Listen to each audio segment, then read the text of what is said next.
प्रजापति को भगवान ब्रह्मा ने सृष्टि के निर्माण का आदेश दिया था। तो ब्रह्मा जी ने 11,000 पुत्रों को अपने मानसिक भाव से प्रकट किया था। लेकिन देवऋषि नारद जी ने क्या किया, उन दक्ष प्रजापति के 11,000 पुत्रों को वैराग्य की दीक्षा देकर के उनको बाबा बना दिया, उनको साधु संत बना दिया। दक्ष प्रजापति को क्रोध आया और दक्ष प्रजापति ने देवऋषि नारद जी को शाप दे दिया, तुम एक स्थान पर कभी ठहर नहीं पाओगे, घूमते रहोगे। तो नारद जी भ्रमण करते रहते, घूमते रहते हैं। तब दक्ष प्रजापति ने अपने मानसिक भाव से 60 कन्याओं को जन्म दिया है। जिन 60 कन्याओं में से दक्ष प्रजापति ने क्या किया,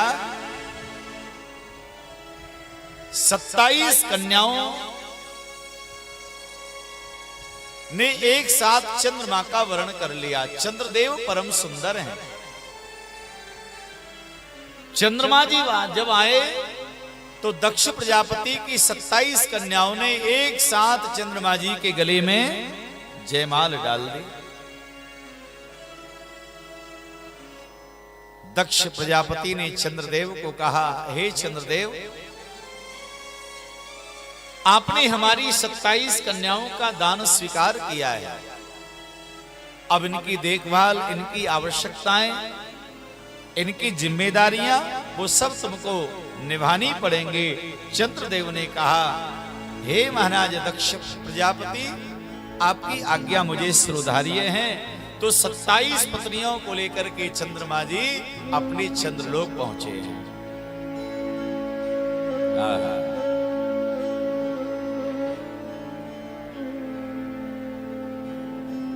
27 जो पत्नियां हैं चंद्रमा की बड़ी सेवा करती हैं। ये 27 पत्नी क्या हैं? 27 नक्षत्र हैं। अश्विनी, भरणी, कृतिका, रोहिणी, मृगशिरा, आद्रा, पुनर्वसु, कुक्ष, श्लेषा, मघा, पूर्वा फाल्गुनी, उत्तरा फाल्गुनी, हस्त, चित्रा, स्वाति, विशाखा, अनुराधा, ज्येष्ठा, मूल, श्रवण, धनिष्ठा, सतविसा। इस प्रकार से 27 जो नक्षत्र हैं, ये 27 नक्षत्र ही चंद्रमा की 27 पत्नियां हैं।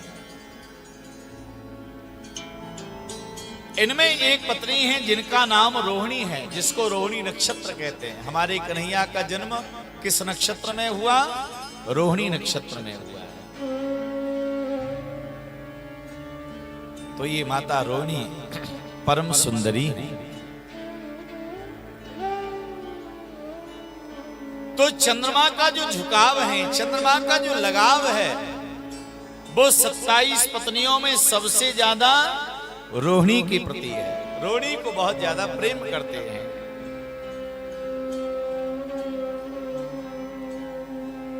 अन्य पत्नियों ने चंद्रमा से बार बार निवेदन किया, हमने भी आपकी सेवा स्वीकार की है, आपकी सेवा हमको भी मिले, कृपा दृष्टि हमको भी मिले। लेकिन चंद्रमा ने महाराज अन्य पत्नियों की सेवा स्वीकार नहीं की। केवल रोहिणी के साथ ही चंद्रदेव रहते हैं, उसी के साथ आना जाना रहता है। प्यार से बोलो हर हर। तो चंद्रमा की अन्य पत्नियों ने विचार किया कि अब हम क्या करें, हमारे पतिदेव जो हैं ये तो अच्छा कार्य नहीं कर रहे हैं। तो उन 26 पत्नियों ने शिकायत कर दी, किसके यहां? अपने पिताजी के यहां पर। दक्ष प्रजापति को कह दिया, हे पिताजी, हमारे जो पतिदेव हैं चंद्रमा, वो हमारे साथ में अन्याय कर रहे हैं, अपनी सेवा से हमको वंचित कर रहे हैं। इसलिए हम चंद्रदेव से नाराज होकर के आपके इस पास में शिकायत लेकर के आई हैं। तो दक्ष प्रजापति ने चंद्रमा को बुलाया। चंद्रमा जी आए। दक्ष प्रजापति ने कहा, देखिए चंद्रदेव जी, आप हमारे दामाद हो और आपने हमारी 27 कन्याओं का पाणी ग्रहण किया है, हमारा दान स्वीकार किया है।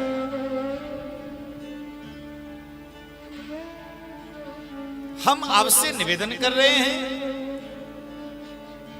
कि अगली बार कोई ऐसी शिकायत ना मिले। तो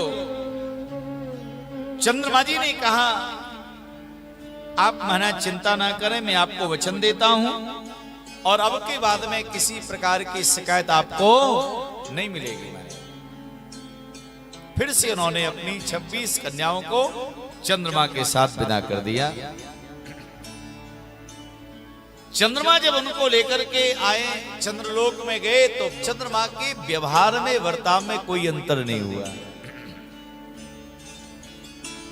फिर से वही व्यवहार।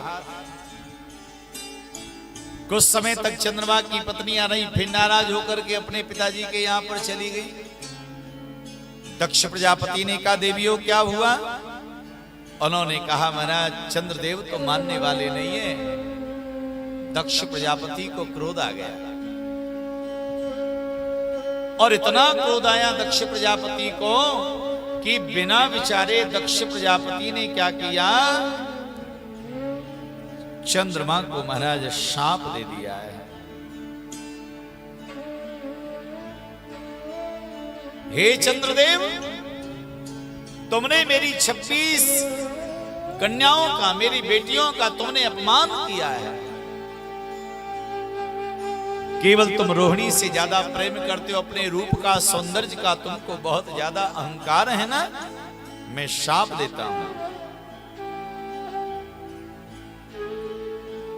हे चंद्रमा, तुमको क्षय रोग हो जाए। क्षय रोग कौन सा होता है? टीबी।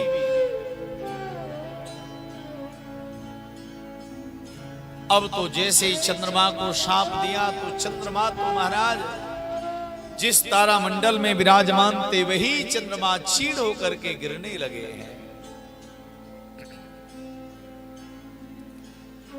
चंद्रमा का तेज नष्ट होने लगा तो प्रकृति में उथल पुथल आरंभ हो गया। भैया, चंद्रमा और भगवान सूर्य का हमारी प्रकृति के लिए, प्रकृति के उत्थान के लिए महाराज इन दोनों की बहुत बड़ी अहम भूमिका है।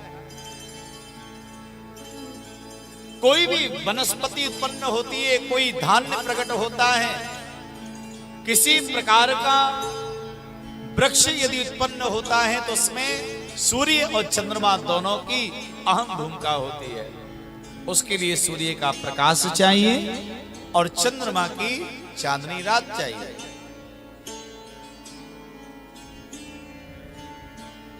जिस प्रकार से संसार की वृद्धि के लिए नर और मादा का स्वरूप होता, उसी प्रकार से सूर्य जो है ये नर रूप में है, चंद्रमा मादा के रूप में है। तो दोनों का इस प्रकृति के लिए एक बहुत बड़ा योगदान है।